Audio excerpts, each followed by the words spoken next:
Media మిత్రులందరికీ నమస్కారం. రాష్ట్రంలో అధికార పక్షం యొక్క అవినీతి అక్రమాలకి అంతే లేకుండా పోతుంది. అధికార దుర్వినియోగంతో మొత్తం యంత్రాంగాన్ని భ్రష్టు పట్టిస్తూ ఉంది వైఎస్ఆర్ పార్టీ. ఇవాళ అధికార పార్టీ మంత్రులు, ఎమ్మెల్యేలు అధికారులను భయభ్రాంతులకు గురి చేసి అధికార దుర్వినియోగం చేసి ఇవాళ ఎన్నికల్లో గెలవాలన్న ప్రయత్నంలో ఉన్నారు. ఈరోజు తాము దోచుకున్న సొమ్ములో నుంచి భారీగా నిధులు వెచ్చిస్తూ ఉన్నారు. ఇప్పటికే చూశారు, ఎక్కడ చూసినా ఫ్లెక్సీలు, భారీ ఎత్తున ప్రచార సామగ్రి. అధికారులతోటే పార్టీ యొక్క ప్రచారం చేయిస్తూ ఉన్నారు. వాలంటీర్ వ్యవస్థని దుర్వినియోగం చేస్తూ ఉన్నారు. భయభ్రాంతులకు గురి చేస్తూ ఉన్నారు. ఇంటింటికి వెళ్ళి దొంగ ఓట్లు చేర్పించమని అధికారుల మీద ఒత్తిడి చేస్తూ ఉన్నారు. ముఖ్యంగా రాజమహేంద్రవరం రూరల్లో మంత్రి గారి యొక్క అరాచకాలకు అంతే లేకుండా పోతుంది. ఆయన వచ్చిన తర్వాత పంచాయతీ నిధులతోటి ఫ్లెక్సీలు కట్టించడం, సన్మానాలు చేయించడం, ఆర్పీలని, అంగన్వాడీలని, ఆశా వర్కర్ని పిలిచి వాళ్ళకి గిఫ్ట్లు ఇవ్వటం, అంటే ఎరవేయటం అనమాట. వాళ్ళకి ఆల్రెడీ పెద్ద పెద్ద గిన్నెలు, కట్లరీ సెట్లు, వాచీలు, బంగారు బొంగరాలు ఆయన సమర్పిస్తూ ఉన్నారు. ఇది అధికార దుర్వినియోగం. పంచాయతీ అధికారులని ఉపయోగించి ఈ అరాచకం చేస్తూ ఉన్నారు. ఇవాళ ప్రభుత్వం ఎలాంటి అనుమతి లేకుండా ప్రభుత్వ స్థలాలను కబ్జా చేసి ప్రైవేట్ వ్యక్తులకు కట్టబెడతా ఉన్నారు. ఇది కలెక్టర్ గారికి తెలుసా? అసలు క్యాబినెట్కి వెళ్లాల్సిన మున్సిపల్ కార్పొరేషన్ లేక వివిధ సంస్థల ఆస్తుల్ని ఎవరికైనా ఇవ్వాలంటే అది క్యాబినెట్కి వెళ్ళాలి. కానీ అధికార పక్షం యొక్క ఒత్తాసు పలుకుతున్న కలెక్టర్ గారు వాటిని ఏ విధంగా దారాదత్తం చేస్తున్నారో చెప్పాలి. ఇవాళ పేపర్ మిల్ దగ్గర కానీ మరో చోట స్థలాలన్నీ కూడా ఇతరులకు కేటాయింపు చేస్తున్నారు. అసలు అవినీతికి అంతో లేకుండా పోతుంది. ఇవాళ ఎవరైనా ప్లాన్కి అప్రూవల్ చేస్తే అర్బన్ డెవలప్మెంట్ అథారిటీకి ఎకరానికి 5 లక్షలు కట్టాలట. కప్పం కడితేనే కానీ ఫైల్ కదలటం వల్ల ఏదైనా కన్వర్షన్కి వెళ్తే ఎకరానికి 4 లక్షల రూపాయలు లంచాలు ఇస్తే కానీ పని కదలటంలా గగ్గోలు పెడతా ఉన్నారు భవన నిర్మాణ కార్మికులు కానీ, రియల్ ఎస్టేట్ దారులు కానీ, ఎవరైనా సరే. అవినీతి పరాకాష్ట. ఇవాళ ఇసుకలో రోజుకు 2 కోట్ల రూపాయలు. మీ దగ్గరే జాగ్రత్త చేయమని చెప్పారట ముఖ్యమంత్రి గారు. రాజమహేంద్రవరం కేంద్రంగా రోజుకు 2 కోట్ల రూపాయల వ్యాపారాలు చేసి దాన్ని మీ దగ్గరే ఉంచి ఎన్నికలకు వాడుకోండి అని చెప్పే దౌర్భాగ్యస్థితిలో ముఖ్యమంత్రి గారు ఉన్నారు. నేను అడుగుతా ఉన్నా, ఒక పక్క ఎన్జీటీ చెప్పింది మీరు ఎక్కడా కూడా డ్రెడ్జింగ్ చేయడానికి వీల్లేదు, యంత్రాలను వాడటానికి వీల్లేదు అని చెప్తే ఇవాళ డ్రెడ్జింగ్ చేస్తూ ఉన్నారు. ఇవాళ బ్యారేజ్కి ప్రమాదం ముంచుకొస్తూ ఉంది, రోడ్ కమ్రైల్ బ్రిడ్జికి ప్రమాదం ముంచుకొస్తూ ఉంది, గ్యామన్ బ్రిడ్జికి ప్రమాదం ముంచుకొస్తూ ఉంది. ఏదైతే యంత్రాలు పెట్టి తోడేస్తూ ఉన్నారు. బ్యారేజ్ సిస్టంలో కింద దాకా తవ్వేస్తే స్కార్ ఏర్పడితే బ్యారేజ్ కొట్టుకుపోతుంది. 2 కిలోమీటర్ల లోపల ఏమీ చేయడానికి వీల్లేదు. 2 కిలోమీటర్ల లోపల కనీసం తవ్వటానికి వీల్లేదు. కానీ కిలోమీటర్లోనే భారీ యంత్రాలతో తవ్వకం చేస్తూ ఉన్నారు. మేము మొన్న వెళ్ళాం. ఇవాళ ఏదైతే పేద కార్మికుల పొట్టలు కొట్టి యంత్రాలను ఉపయోగించి కోట్ల రూపాయలు దండుకుంటున్న ముఖ్యమంత్రి గారు ఇవాళ బ్యారేజీ, బ్రిడ్జీల పరిస్థితిని అగమ్యగోచరంగా చేశాడు. ఒక ఎగ్జాంపుల్ చెబుతాం.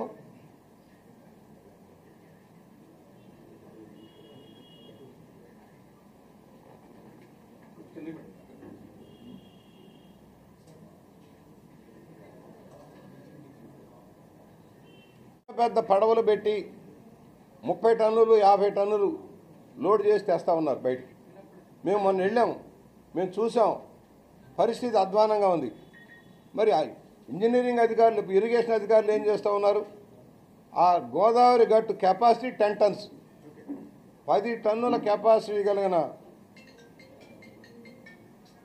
ఇది కూడా చూడండి, దూరంగా ఆనకట్టకు దగ్గరగా, బ్యారేజ్కి దగ్గరగా చేసేది వస్తుంది.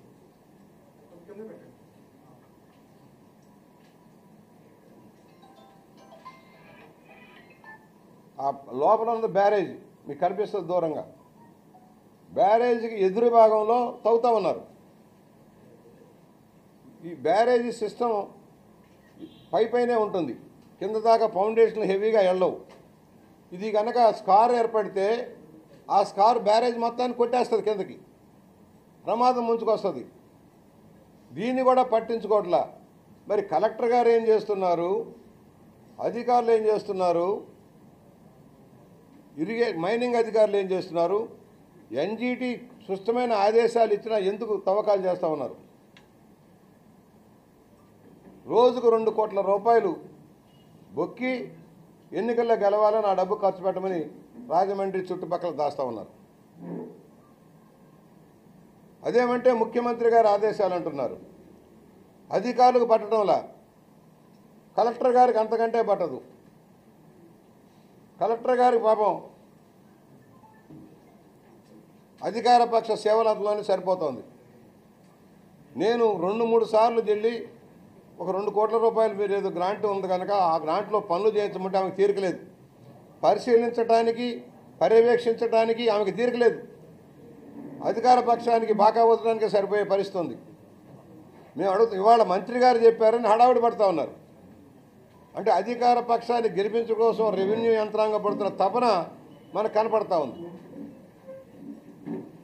హడావుడిగా చెత్త తీయటం లేదు, పరిపాలన అధ్వానంగా ఉంది, స్థానిక పరిపాలన సరిచేయండి అని చెప్తే పాపం తీరికలేదు. ఇప్పుడు ఎన్నికలు వచ్చినాయి కనుక హడావుడిగా శంకుస్థాపనలు శిలాఫలకాలు వేస్తున్నారు మంత్రి గారు. ఈ శిలాఫలకాలు పనులయ్యాయి కాదు, అవి సమాధిరాళ్ళు. అవి సమాధిరాళ్లే కానీ శిలాఫలకాలు పని అయ్యేదాని కోసం కాదు. ప్రజలను మభ్యపెట్టడం కోసం, గందరగోళానికి గురి చేయడం కోసం ఒక డ్రామా, హై డ్రామా. దోచుకున్న సొమ్ముతో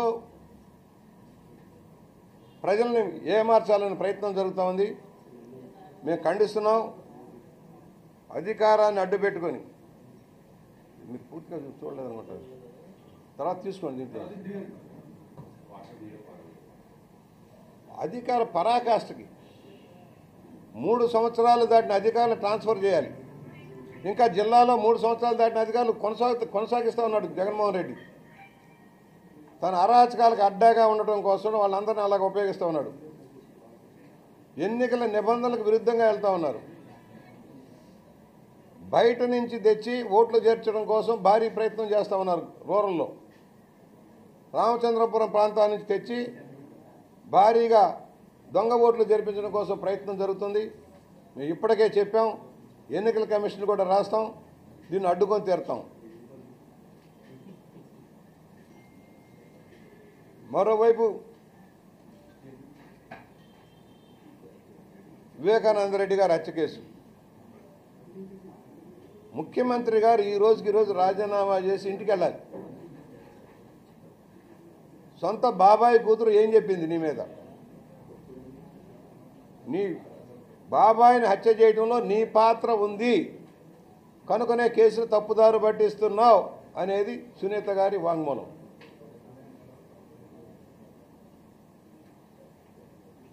విచారణ జరగకుండానే గొడ్డలు వేటని ఎలా చెప్పగలిగాడని ప్రశ్నిస్తూ ఉంది. సమాధానం చెప్పాలి కదా ముఖ్యమంత్రి. ఇవాళ సజ్జల రామకృష్ణారెడ్డి అంటాడు, చంద్రబాబు గారు ప్రెస్ మీట్ పెట్టి ఇచ్చాడంటాడు. సిగ్గులేని సజ్జల, నీకు సిగ్గు ఎగ్గు లజ్జా బిడి ఏమైనా ఉందా? నువ్వు ఆడిస్తున్న అరాచక నాటకానికి తెరబడే రోజు దగ్గరలోనే ఉంది. ఈ హత్యాకాండలో నీ ప్రమేయం కూడా బయటకు రావాల్సిన అవసరం ఉంది. ఆ కుట్రలో నీ పాత్ర కూడా బయటకు రావాల్సిన అవసరం ఉంది. మేము అడుగుతా ఉన్నాం, సిబిఐ ఎంక్వైరీ అడిగావు ముఖ్యమంత్రి కాకముందు, ముఖ్యమంత్రి వచ్చాక ఎందుకు సిబిఐ ఎంక్వైరీ వద్దన్నావు? సిబిఐ ఎంక్వైరీ చేస్తూ ఉంటే అవినేష్ రెడ్డిని విచారణ చేయకుండా ఎందుకు అడ్డుకున్నావు? నీ పోలీసు యంత్రాంగాన్ని అడ్డుకున్నావు. కర్నూలులో అరెస్ట్ చేయబోతే ధర్నాలు చేయించి అడావుడు చేయించి నీ పోలీసుల చేత ఒత్తాసు పలికించి సిబిఐని వెనక పంపించావు. నీ కేసులు 12 సంవత్సరాలుగా వెలుగులోకి రాకుండా వాయిదాల మీద వాయిదాలు కోరుతూ కొనసాగిస్తూ ఉన్నావు. బాబాయ్ హత్య కేసు 5 సంవత్సరాలు దాటినా ఎందుకు న్యాయం చేయలే? ముఖ్యమంత్రిగా నీ సొంత బాబాయ్ అయినప్పుడు, నీ ప్రమేయం లేనప్పుడు ఎందుకు కేసుని ఒడ్డుకు చేర్చలేకపోతా ఉన్నావు అని ప్రశ్నిస్తూ ఉన్నాం. ఆటవిక పరిపాలన, అవినీతి పరిపాలనతో ఇవాళ మగ్గిపోతున్నావు. మేము చెప్పడంలో నీ సొంత చెల్లెలు చెబుతుంది నీ పరిపాలన గురించి. నీ సొంత బాబాయ్ కూతురు చెబుతుంది నువ్వు ఎలాంటి అరాచక ఆటవిక విధానంలో అవలంబిస్తున్నావో, రాష్ట్రాన్ని ఎంత సర్వనాశనం చేశావో, హత్యా రాజకీయాల వల్ల అభివృద్ధి ఎలా కుంటుపడిపోయిందో ఇవాళ నీ సొంత మనుషులు, నీ కుటుంబ సభ్యులే చెబుతున్నారు. దాన్ని చంద్రబాబు గారి మీదో పవన్ కళ్యాణ్ గారి మీద వేయటం నీ మూర్ఖత్వం. ఒకటి, నీ ప్రతిష్ట మసకబారిపోయింది. నీ బటన్ నొక్కుడు నమ్మే పరిస్థితుల్లో లేరు. అభివృద్ధి లేక, ఉపాధి లేక రాష్ట్రం తల్లడిల్లిపోతుంది. ధరలు పెట్టిరేగిపోతూ ఉన్నాయి. దాన్ని తగ్గించే, నియంత్రణ చేసే పరిస్థితి నీకు లేదు. ఎంతసేపుకి దాచుకో అన్న కార్యక్రమం చెప్తే మరొకటి లేదు. నీ దోపిడీకి చరమాంకపడే రోజు వస్తూ ఉంది. ఇవాళ ప్రజలు ఉవ్వెత్తున కదిలొస్తూ ఉన్నారు. భారీగా కార్యక్రమాలు ఏర్పాటు అవుతున్నాయి. ఇవాళ మేము అడుగుతా ఉన్నాం, మీరు విశ్వసనీయత గురించి మాట్లాడుతున్నావు. ఏమిటి నీ విశ్వసనీయత? సొంత బాబాయ్ హత్య చేయబడితే చేయించిన మీ కుటుంబ సభ్యుల ప్రమేయం ఉంది కనుక నువ్వు విశ్వసనీయత కోల్పోయావు. కోడికత్తి కేసు శ్రీనికి వాంగ్మూలం ఎందుకు ఇవ్వలేదు? ఇది హత్య చేయబోయారు అని ఆరోపణ చేసి పెద్ద కపట నాటకాలు ఆడిన నువ్వు ఎందుకు కోర్టుకు వెళ్ళి వాంగ్మూలం ఇవ్వలేదని ప్రశ్నిస్తా ఉన్నావు. నీ నాటకాలు ఇక చాలు. ఒక్కసారి నమ్మారు, దగాపడ్డారు, మోసపోయారు. నా చెల్లెలను నా అక్కలు అంటావు. నీ సొంత చెల్లెలకి, నీ అక్కకే న్యాయం చేయలేని వాడివి నువ్వు ఇంకెవరికి న్యాయం చేస్తావయ్యా? ఆడబిడ్డలకి అన్యాయం జరిగితే, ఒక ఆడబిడ్డ మంగళసూత్రం తెంచితే సిగ్గులేదా ముఖ్యమంత్రి? సొంత పిన్ని మెళ్ళ తాళి తెంపావే, నువ్వే ముఖ్యమంత్రి అయ్యా? ఎందుకు విచారణ 5 సంవత్సరాలుగా కొనసాగడం లేదని ప్రశ్నిస్తా ఉన్నాం.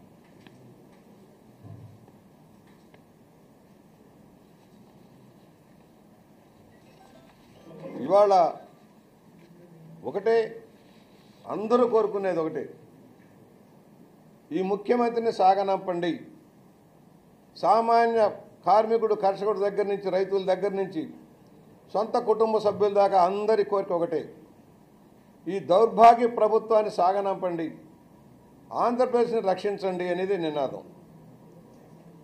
ఇవాళ చంద్రబాబు గారు, పవన్ కళ్యాణ్ గారు కలిసినా, మరెవరు కలిసినా ఈ రాష్ట్రంలో అన్ని పక్షాల ఉద్యమం ఈ అవినీతి పరుని సాగనంపటం. దానిలో అందరం చేయి కలిపి ముందుకు సాగాల్సిన పరిస్థితి. ఇవాళ మేధావులు, కార్మికులు, కర్షకులు, రైతులు, నష్టపోయిన వృత్తిదారులు అందరం కూడా కలిసికట్టుగా పోరాటం చేసే పరిస్థితి. ఇవాళ దొంగ ఓట్లు చేర్చే కార్యక్రమాన్ని అడ్డుకోవాల్సిన పరిస్థితి. అధికార దుర్వినియోగం చేసే అధికారుల్ని మనం బయటకు పంపాల్సిన పరిస్థితి. ఎక్కువ రోజులు ఒకే చోట ఉన్న అధికారులందరినీ వెంటనే ట్రాన్స్ఫర్ చేయాల్సిన అవసరం ఉంది. ఏ అధికారులు అడ్డగోలుగా వ్యవహరిస్తున్నారో వాళ్ళందరినీ ఎన్నికల విధుల నుంచి దూరంగా పెట్టాల్సిన అవసరం ఉంది. ఏ వాలంటీర్ల ద్వారా లబ్ధిదారులని బెదిరిస్తూ ఉన్నారో, బొకాయిస్తున్నారో ఆ వాలంటీర్లు ఎవరో కూడా ఎన్నికల ప్రక్రియలో పాల్గొనకుండా చూడాల్సిన పరిస్థితి ఉంది. ఎన్నికల కమిషన్ని డిమాండ్ చేస్తున్నాం. ఎన్నికల్ని ముందు పెట్టుకొని అధికారం దుర్వినియోగం చేస్తున్న ఈ మంత్రులను కట్టడి చేయాల్సిన అవసరం ఉందని ఎన్నికల కమిషన్ డిమాండ్ చేస్తున్నాం. అధికార దుర్వినియోగం, ప్రజల ధనంతో ప్రచార ఆర్భాటాలు, ముఖ్యమంత్రి గారు ప్రభుత్వ ఖర్చుతో ప్రచారం చేయిస్తూ ఉన్నాడు. సిద్ధం సభల డబ్బంతా కూడా ఇన్ఫర్మేషన్ డిపార్ట్మెంట్ ఇది. టీవీల్లో, సినిమాల్లో వేసే అన్నీ కూడా ప్రభుత్వ ఖర్చుతోటి పార్టీ ప్రచారం చేస్తూ ఉన్నాడు.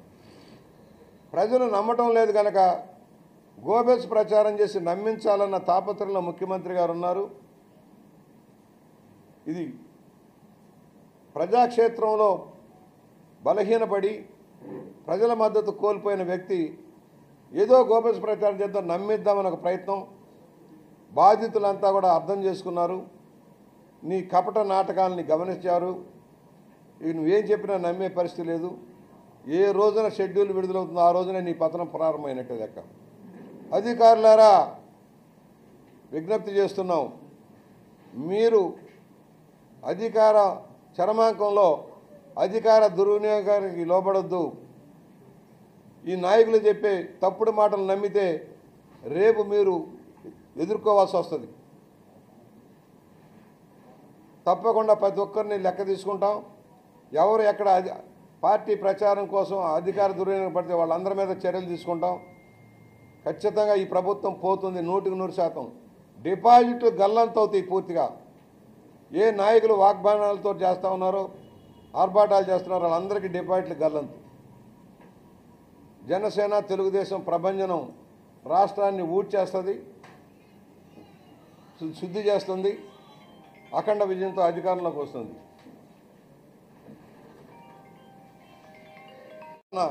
ఒకే రోజు 450-500 చొప్పున ఇచ్చుకుంటూ వచ్చారు. మేము కంప్లైంట్ చేశాం, ఆపుతామన్నారు, విచారణ చేస్తామన్నారు. ఒక ఆయన ఫ్యామిలీకి తప్పితే ఆయన సమర్పించిన అన్నీ కూడా యాక్సెప్ట్ చేయొద్దని చెప్పాం. ఏదైనా ఉంటే 25-24 సంవత్సరాలు కొంతమంది ఓట్లు ఉండవు, గతంలో కూడా ఉండకపోవచ్చు. వాళ్ళని ఆ వంకతో ఆపడం కరెక్ట్ కాదు. విచారణ చేయండి, వాళ్ళు ఉన్నారా లేదా విచారణ చేయండి. వాళ్ళు ఎందుకు లేదో పాత విచారణ చేసి ఓట్లు ఇవ్వమన్నాం. వాళ్ళు ఏం గంప కొత్తగా ఆపేస్తామంటే అది కరెక్ట్ కాదు. ఇవాళ ప్రతి ఊర్లో 100-200 ఓట్లు చేర్చాలన్న ప్రయత్నంలో మంత్రి గారు ఉన్నారు. పాపం మంత్రి గారికి రెండో పని లేదు, అధికార దుర్వినియోగం తప్పితే రెండో పని లేదు. ఇవాళ ప్రతి గ్రామ సెక్రటరీని ఎలా వాడుతున్నారో మొత్తం ఆయన అధికార పలుకుబడిని ఉపయోగించి ఆర్పీల్ని, డ్వాక్రా మహిళల్ని, ఆశా వర్కర్ని, అంగన్వాడీ వర్కర్ని భయభ్రాంతులకు గురి చేసి పిలుస్తూ ఉన్నాడు. వలేస్తూ ఉన్నాడు, గిఫ్ట్లతో వలేస్తూ ఉన్నాడు. దోచుకున్నాడు కదా, బాగా రామచంద్రపురంలో మదించి దోచుకున్నాడని చెబుతున్నారు అందరూ కూడా. ఆ డబ్బుతోటి ఇక్కడ విచ్చలవిడిగా ఖర్చు పెడతా ఉన్నాడు, మొదలెట్టాడు. దోచుకున్న సొమ్ముతో ఏదైనా చేస్తారు. దాన్ని ఎదుర్కొందాం, ప్రజాబలంతో ఎదుర్కొందాం.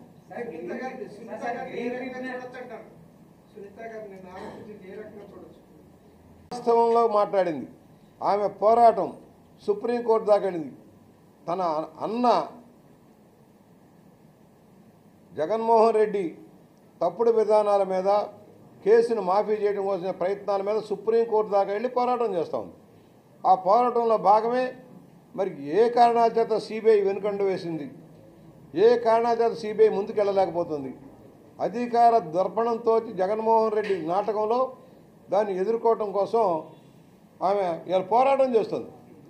ఆ పోరాటం ఒక మహిళగా భయం, తన ప్రాణానికే భయం, తన మీద తన భర్త మీద, ఒకవైపు తండ్రిని చంపించి కూతురు మీద అల్లుడి మీద నెపం మోపడానికి ప్రయత్నం. ఇవాళ సజ్జల రామకృష్ణారెడ్డి ఏం మాట్లాడతాడు? వాళ్ళ మీద వాళ్ళ పాత్ర ఉందట. తండ్రిని చంపుకున్నారని చెప్పే దౌర్భాగ్య స్థితిలో ఉన్నారంటే అర్థం చేసుకోవచ్చు వీళ్ళ మానసిక స్థితి ఎలా ఉంది, వీళ్ళు ఏ విధంగా ప్రభుత్వాన్ని నడుపుతున్నారు, అధికార దుర్వినియోగం చేస్తున్నారు. ఒక ఉదాహరణ, ఏ మహిళకి ఇలాంటి దుర్గతి రాకూడదు. రాష్ట్రంలో ప్రబలుతున్న అరాచకానికి చెక్ పెట్టాల్సిన అవసరం ఉంది. ఇవాళ ఇళ్ళు కూలగొడతా ఉన్నారు, ప్రాణాలకి తీస్తూ ఉన్నారు, బడుగు బలహీన వర్గాల వారికి అన్యాయం చేస్తూ ఉన్నారు, దళితుల మీద పోరాడుతూ ఉన్నారు. ఒక దళిత బిడ్డని చంపి తీసుకొచ్చి ఇంటి ముందు పడేసి వెళ్తే వాళ్ళకి ప్రమోషన్ ఇచ్చి సంకనం పెట్టుకుంటాడు ఈ ముఖ్యమంత్రి. ఎలాంటి వాళ్ళకంటే మాస్కుల కోసం సుబ్రహ్మణ్యం అనే డాక్టర్ మాస్కులు ఇప్పించండి బాబోయ్ అంటే ఆయన పిచ్చివాడిగా చిత్రించి ఎలా చేశారో మనం చూసాం. దళితుల మీద కపట ప్రేమ. నా దళితులారా, నా మైనార్టీలారా ఏం చేసావయ్యా? ఈ 4.5 ఏళ్ళ మైనార్టీలకు ఏం చేసావు? దళితులకు ఏం చేసావు? క్రిస్టియన్లకు ఏం చేసావు? బలహీన వర్గాలకు ఏం చేసావు? ఏ ఒక్క పథకమైన అమలైందా? బడ్జెటరీ ప్రొవిజన్ ప్రకారం నువ్వు ఖర్చు పెట్టావా? వాళ్ళకు గౌరవించావా? ఇవాళ బంతాడాడుకున్నావు. నీ మనుషుల మీద, నీ బలహీన దళితుల్ని బంతాడాడుతున్నావు సీట్ల విషయంలో. వాళ్ళ చేత తిట్టించావు, తెలుగుదేశాన్ని, పవన్ కళ్యాణ్ గారిని అందరిని తిట్టించావు, వాళ్ళకే నామాలు పెట్టావు. వాళ్ళ ఆక్రోశం మిగిలిపోయింది వాళ్ళకి. అందువల్ల బలహీన వర్గాల వ్యతిరేకి, దళిత వ్యతిరేకి, మైనార్టీ వ్యతిరేకి, శాంతి భద్రతలు కాపాడటంలో టోటల్ వైఫల్యం, అవినీతిలో అగ్రస్థానం, హత్యల్లో మానభంగాల అగ్రస్థానంలో ఉన్న ఈ రాష్ట్రాన్ని దేవుడే కాపాడాలి. నేను రమ్మంటున్నా, ఇదే ఎస్పీని ఇదే కలెక్టర్ని రమ్మనండి. అదిగా సార్, తెలుగుదేశం కంచుకోటగా ఉన్న ధవళేశ్వరం కార్పొరేటర్లోనే డ్రడ్జింగ్ జరుగుతుంది. గ్రీన్ ట్రిపుల్ వద్దని హైకోర్టు కూడా స్టే ఇచ్చినా సరే 40 years ఇండస్ట్రీ కూర్చే ఆ స్థాయిలో ఎందుకు కూర్చోమించట్లేదు? దాని మీద మీ అభిప్రాయం చెప్పండి సార్. ప్రభుత్వం దమనకాండలో ఉంది. ప్రభుత్వ దమనక అనేక సార్లు చెప్పాం, కోర్టు కూడా పంపించాం. కార్మికుల పక్షాన జేపీ వెంచర్స్ 1800 కోట్ల రూపాయలు ఇవాళ చెల్లించమని ఇస్తే ఏం చేస్తా ఉన్నారు? ధవళేశ్వరంలో కార్మికులు పోరాటం చేస్తున్నారు. పోలీసు బలగాలతో అణచివేస్తూ ఉన్నారు. నేను వెళ్ళినప్పుడు పోలీసులు వచ్చారు అక్కడికి. రేవులోకి ఎవరు వెళ్ళకూడదట. మేము అడుగుతా ఉన్నా, ఇది బ్యారేజీకి డ్యామేజ్ అవునా కాదా? బ్యారేజీకి డ్యామేజ్ అవునా కాదా? బ్రిడ్జిలకి డ్యామేజ్ అవునా కాదా? ఇవాళ రాష్ట్రంలో అధికార దర్పంతో దుర్మార్గంగా దోపిడీ చేస్తూ ఉన్నారు. ముఖ్యమంత్రి కన్సర్న్లో ముఖ్యమంత్రి గారి తరఫున ముఖ్యమంత్రి గారి కోసం ఈ ఇసుక మాఫియా నడుస్తూ ఉంది. ఇసుక మొత్తం దోపిడీ కూడా తాడేపల్లి ప్యాలెస్కి వెళ్తూ ఉంది. ఈ చిల్లర మిగిలిందంతా స్థానిక ఎన్నికల్లో వాడటం కోసం జాగ్రత్త పడుతూ ఉన్నారు. 1100 మంది కార్మికులు పట్టగొట్టారు. వీళ్ళు చిన్న పడవల మీద వెళ్ళి కూలీ నాలీగా బతికేవాళ్ళు. వాళ్ళు పోరాటం చేస్తూ ఉన్నారు, అనుస్తూ ఉన్నారు.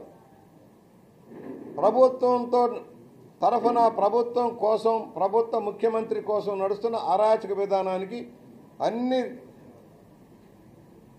ప్రభుత్వ శాఖలు కూడా సలాం కొడతా ఉన్నాయి. నేను అడుగుతా ఉన్నా, మైనింగ్ డిపార్ట్మెంట్ గాడిదలు కాస్తూ ఉందా? కలెక్టర్ గారు ఇంటి పక్కనే జరుగుతుంది కదా, ఏం చేస్తూ ఉంది కలెక్టర్ గారు? ఎంఆర్ఓలు ఏం చేస్తూ ఉన్నారు? అసలు లెక్కపత్రం ఉందా? ఎంత తవ్వారు, ఎంత తవ్వాలి, ఎంత లోతు తవ్వాలని?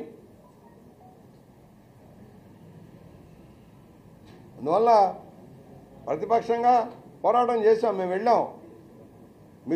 మీరు చూడలేదా? గతంలో మేము వెళ్ళి అక్కడ ఉద్యమం చేశాం. కానీ దున్నపోతు మీద వర్షం కురిసినట్టు ఉంది ప్రభుత్వానికి. అదేమంటే మాకు 150 సీట్లు ఉన్నాయి, 22 మంది 30 మంది ఎంపీలు ఉన్నారు, మీదేంది అంటారు. ఎన్ని కేసులు? నిన్న అవినీతి మీద ప్రశ్నిస్తే రామకృష్ణారెడ్డి గారిని అరెస్ట్ చేసి తీసుకెళ్తారా?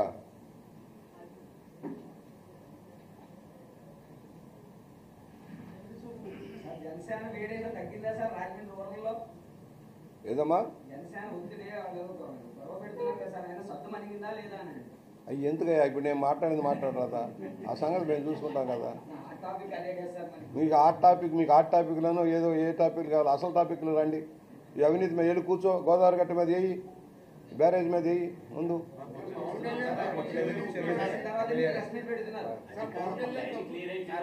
అధికార పార్టీ నుంచి అలా చాలా మంది అధికార పార్టీని వదిలేసి వచ్చేస్తాం. దేనివల్ల? ఇన్నాళ్ళు భరించారు. ఆయన పోకడలను వ్యతిరేకించి బయటపడలేక అణగారిన వర్గాల్లాగా ఆగిపోయారు, అనగదక్కబడ్డారు. తాడేపల్లి ప్యాలెస్ కొంతమంది సామంతరాజులతో రాజ్యం వెళ్ళారు. సజ్జల రామకృష్ణారెడ్డి సారథ్యంలో వైవి సుబ్బారెడ్డి, విజయసాయిరెడ్డి, మిథున్ రెడ్డి లాంటి వాళ్ళని పెట్టుకొని సామంతరాజ్యం వెళ్ళారు. అన్ని వర్గాల ప్రజలు కూడా వాళ్ళ పార్టీలోనే ఇన్నాళ్ళు హ్యూమిలియేషన్లో ఉన్నారు. ఒక్కొక్కరు బయటపడుతున్నారు. దగ్గరకు వచ్చింది కనుక, ఎలక్షన్లు వస్తున్నాయి కనుక బయటపడిపోతూ ఉన్నారు. పైగా తెలుగుదేశం జనసేన కలిసి వస్తేనే ఈ రాష్ట్రం బాగుపడుతుంది. మళ్ళా రాష్ట్రాన్ని పట్టాల మీద ఎక్కించగల సమర్థ నాయకత్వం చంద్రబాబు గారిలో ఉంది. చంద్రబాబు గారి ప్రభుత్వం ఏర్పాటాలను కోరుకుంటున్నారు కనుక వాళ్ళంతా నమ్మకంలో. ఒకటి విజనరీ, రాష్ట్రాన్ని ముందుకు నడపగల విజనరీ, తన శక్తియుక్తులంతా కూడగట్టుకొని మళ్ళా పట్టాలు ఎక్కిస్తాడు, రాష్ట్రం బాగుపడుతుందనే నమ్మకంలో వాళ్ళు వస్తూ ఉన్నారు. అభివృద్ధి పందాల ముందుకు సాగాలి, ఉపాధి దొరకాలి, ఉద్యోగాలు రావాలి, పరిశ్రమలు రావాలన్న ధ్యేయంలో వాళ్ళు వస్తూ ఉన్నారు. వాళ్ళందరినీ ఆహ్వానిస్తున్నాం. మంచి వాళ్ళని ఎవరైతే నీతివంతమైన వారికి తీసుకోవాలనే ఆలోచనలో మేము వెళ్తా ఉన్నాం.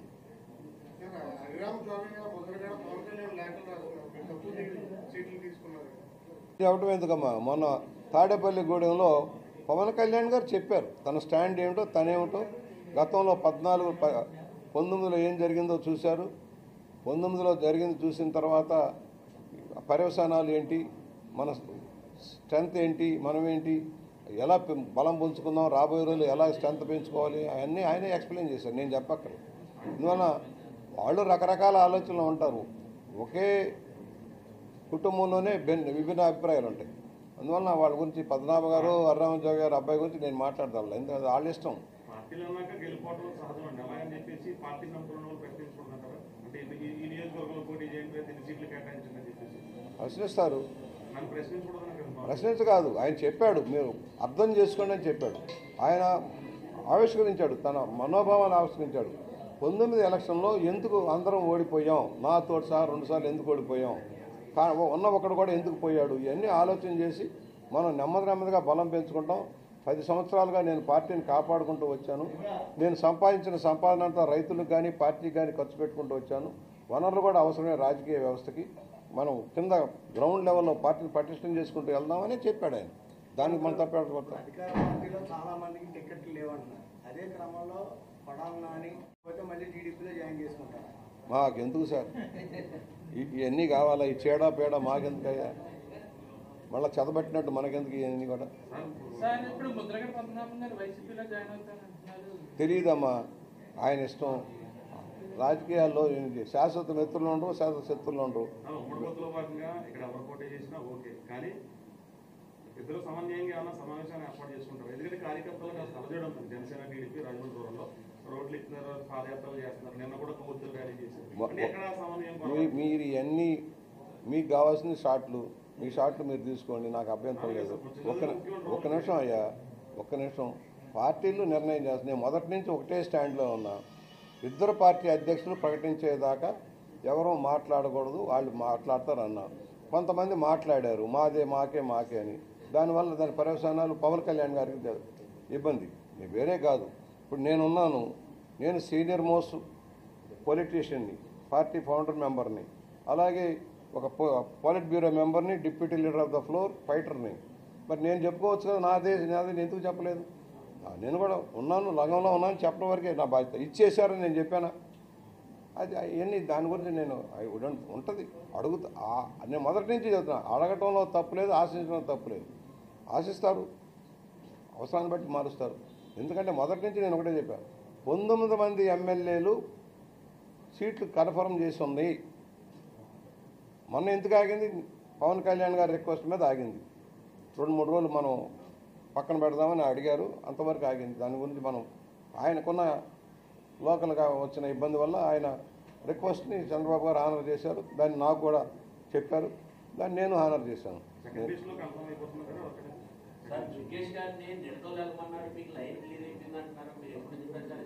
ఇవన్నీ బాబు 95 మందిని 94 మందిని అనౌన్స్ చేశారు. పవన్ కళ్యాణ్ గారు 5గురిని, 99 మంది అనౌన్స్మెంట్ అయింది.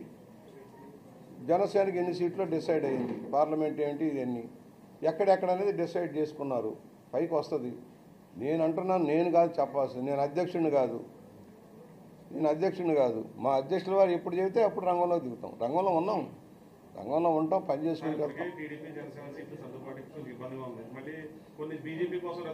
అడుగుతారు. ఇప్పుడు ఒకటి ఆల్రెడీ కష్టపడి ఉన్నవాళ్ళు అడుగుతారు, వాళ్ళు సర్దుబాటు చేయాల్సిన అవసరం ఉంటుంది. మిత్రపక్షాలు పొత్తు కుదిరినప్పుడు కొన్ని సీట్లు, కొన్ని ముఖ్యంగా మా పార్టీకి ఇబ్బంది. మా పార్టీకి ఎందుకు ఇబ్బంది అంటే 175 అసెంబ్లీ సెగ్మెంట్లో కింద దాకా పార్టీ యంత్రాంగం ఉంది, నాయకులు ఉన్నారు. ఇచ్చేటప్పుడు కొంచెం ఇబ్బంది, సర్దుబాటు చేయడం ఇబ్బంది అయితే. రాజమండ్రి వచ్చి 1+1 గణాంకాల్లో రాజకీయాల్లో 1+1 0 వేయలేదు అంటాడేంటంటే ఆ లెక్కలు నాకు రావమ్మా, ఆయనకే వచ్చు. 1 అవర్ లెక్కలు ఆయనకు వచ్చు, హాఫ్ అన్ అవర్ లెక్కలు ఆయనకు వచ్చు, మాకు రావు. 1 అవర్ హాఫ్ అన్ అవర్ లెక్కలు చెప్పగల సమర్థుడు రాంబాబు గారు. అదే పోలవరం గురించి చెప్పమని ఏం చెబుతాడు? నీటిపారుదల శాఖ మంత్రి కదా, డ్యాన్స్ చేస్తాడు. కావాలంటే 4 గిరిజనులు తెచ్చి వాళ్ళతో పాటు డ్యాన్స్ చేస్తాడు. ప్రాజెక్టు గురించి అడిగితే చెప్పడు. డయాఫ్రామ్ వాళ్ళు ఏమిటని చెప్పడు. ఎందుకయ్యా డయాఫ్రామ్ పోయిందంటే తెలుగుదేశం అంటాడు. అసలు నువ్వెందుకు కాపర్ డ్యాం కట్టలేదయ్యా అంటే సమాధానం చెప్పడు. ప్రాజెక్ట్ ఎందుకు ఆగిపోయిందంటే సమాధానం చెప్పడు. ఇవన్నీ వదిలే, వాళ్ళందరి గురించి మనం ఎందుకు మాట్లాడాలి? సీట్ల పంపకంలో లోకేష్కి చంద్రబాబుకి తండ్రి కొడుకులు ఇద్దరికి మనస్పర్ధలు వచ్చినాయి. అందుకనే తాడేపల్లిగూడెం సభకి లోకేష్ని కాకేయలేదు అని అధికార పక్షం ఆరోపిస్తుంది. ఏమంటారు? వాళ్ళ బొందయ్య, వాళ్ళకి జనం రావట్లేదు. ఆ సచ్చిన వాళ్ళకి జనమే రాట్లా. 54 నియోజకవర్గాలు 3 జిల్లాల నుంచి జనం పోగైతే 1,00,000 మంది రాలా. అర్థం చేసుకో. కర్ణాటక నుంచి లారీలు మద్యం తెప్పించి ప్రవహించితే కూడా జనం లేరు. మొన్న రాప్తాడులో ఇవాళ వాయిదాలు వేసుకుంటా ఉన్నారు ప్రకాశం జిల్లాలో మీటింగ్కి. మా జిల్లాలకి జనం పోటెత్తుతూ ఉన్నారు. అర్థమైందా? జనం పోటీ. మన తాడేపల్లి కూడా ఏంటి ఎన్నో ఇబ్బందులు కలిగించారు. మీటింగ్ పెట్టకూడదన్నారు, బస్సులు ఇవ్వలేదు, బస్సులు రానియలేదు. మేము డబ్బు కడతామా, ఆర్టీసీకి లాభం వస్తుందంటే డబ్బు మేము బస్సులు ఇవ్వరంట. ముఖ్యమంత్రి గారి సభలకు మాత్రం మొత్తం ప్రయాణికులందరూ గాలికి వదిలేసి ఆర్టీసీ బస్సులు, ప్రైవేటు బస్సులు, స్కూల్ బస్సులు. ఏమండి, ఏ ముఖ్యమంత్రి అన్న అన్నం గడ్డిద్ది ఏంటంటే ఆదివారం స్కూల్ పెట్టి సోమవారం సెలవెత్తాడా? ఈ ముఖ్యమంత్రి ఎట్టయ్యాడు? ఆయన ఎవడయ్యా ఇచ్చింది దీనికి? ప్రజలు మనం బుద్ధి లేక మనం ఎన్నుకున్నామనిపిస్తుంది. ఏమండి, ఆదివారం సెలవా, సోమవారం అంటే ఆదివారం స్కూల్ పెట్టి సోమవారం సెలవు ఇవ్వాలంట. సోమవారం మీటింగ్ అంట, బస్సులు జనం రావాలట. నేను అనుకుంటున్నాను రాబోయే రోజుల్లో ప్రభుత్వ హాస్పిటల్లో అక్కడెక్కడ ప్రసవం అయిన పిల్లలను కూడా తీసుకెళ్ళి పెడతారనుకుంటా మీటింగ్లో. ఏదో ఆ ఉయ్యాలను కూడా పెట్టుకునే పరిస్థితి వస్తుంది. ఎంత దారుణమయ్యా! అధికార దుర్వినియోగం పరాకాష్ట. ఏ స్థాయికి వెళ్ళిపోతున్నాడు? భయం పట్టుకుంది, ఇద్దరిని విడదీయాలని, కులతత్వం రెచ్చగొట్టాలని, మతతత్వం రెచ్చగొట్టాలని ఒక కపట నాటకం నడుస్తుంది రాష్ట్రంలో. మనం కూడా గమనించుకోవాల్సింది, మీ అందరూ కూడా గమనించుకోవాల్సింది. కులం కుంపట రాజేసి, మతం మత్తును రాజేసి, మసిపూసి మారేడు జాయి చేయాలని ప్రయత్నం జరుగుతోంది రాష్ట్రంలో. మొన్నటిదాకా ఒక కులం మీద ఆ కులస్తుల్ని రెచ్చగొట్టేవాడు. ఇవాళ వాళ్ళందరి భవిష్యత్తు అగమ్యగోచరం అయిపోతుంది. మర్చిపోకండి, ఎవరైతే వాగాడంబరంతో వాగారో వాళ్ళందరి భవిష్యత్తు అగమ్యగోచరం. మీరు అడిగిన ఇందాక 5-6 పేర్లంతా కూడా రేపు మళ్ళీ అసెంబ్లీ చుట్టుపక్కల కనపడరు. రాసుకోండి. మళ్ళీ నేను చెబుతున్నా, ఏ ఒక్కరు కనపడ్డా నేను సమాధానం చెబుతాను. నా దగ్గర అంత డబ్బు లేదే. అది ఇసుక డబ్బు, ఇళ్ల స్థలాల్లో కొట్టిన డబ్బు, కొండల గుట్టలు కొట్టిన డబ్బు. ఆ డబ్బు అంతా వాడుతున్నారు. మద్యంలో డబ్బు, సారాలో డబ్బు, గంజాయిలో డబ్బు, అవన్నీ వాడుతున్నారు. మేమేం చేయమంటారు? మాకు అంత శక్తి లేదు. నాకుంది ప్రజాశక్తి. ప్రజల బలంతో ప్రజల్లోకి వెళ్తాం, నిరాడంబరంగా ప్రచారం చేస్తాం. నా ఫ్లెక్సీలు ఆడను చూసారా? మా ఇంటి ముందు మీరు కట్టారేమో కానీ నేను ఆడకి ఫ్లెక్సీలు లేవే నా ఆడ. ఇవాళ పంచాయతీలతోటి, పంచాయతీ సెక్రటరీలతోటి, ఎండిఓలతోటి భయపెట్టి ఫ్లెక్సీలు కట్టించుకుంటున్నారు. మున్సిపల్ అధికారులు పాపం దావసోహం చేస్తున్నారు వాళ్ళకి. ఇప్పుడు ఏంటంటే కొత్త సిస్టమ్, అటు నుంచోనంటే కాలువ తీయాలంట. మరి 5 ఏళ్ళు పెట్టి కాలువ ఎందుకు తీయాల? నేను అడుగుతున్నా, 5 ఏళ్ళు పెట్టి కాలువ ఎందుకు తీయలేదు? ఆ రోడ్డు లేదంట. సాయంత్రానికి 4 కట్టలు మట్టి వేయండి అంటున్నారు. 4 ఏళ్ళు పెట్టి గుంతలు రా బాబు అంటే గుంతలు ఎందుకు పొరచలేదు? ఇవన్నీ సమస్యలేదు. సరే, అధికార దుర్వినియోగం పరాకాష్ట మేము చేసాం. మేము 40 ఏళ్ళుగా ఉన్నాం. ఎప్పుడు ఎన్నికల ముందు సైలెంట్గా మా పని మేము చేసుకుంటాం. ఇప్పుడు దానికి భిన్నంగా నడుస్తుంది. అధికారాన్ని ఎలా వాడాలో ట్రక్కులు దించేస్తున్నారు తమ్ముడు మద్యం. నాకు నిన్న ఇన్ఫర్మేషన్ ఏంటంటే చాలా భారీ ఎత్తున ఆర్డర్లు పెట్టారు. ట్రక్కులు మద్యం దించడానికి ప్రయత్నాలు జరుగుతున్నాయి. సరే, ఆల్రెడీ వలేస్తున్నారు, పంచుతున్నారు కదా, పెద్ద గిన్నెలు, సెట్లు అన్నీ పంచుతున్నారు. బొంగరాలు పంచుతున్నారు. పంచనండి, మీకు కూడా ఇస్తారు. మీరు కూడా రెడీగా ఉండండి.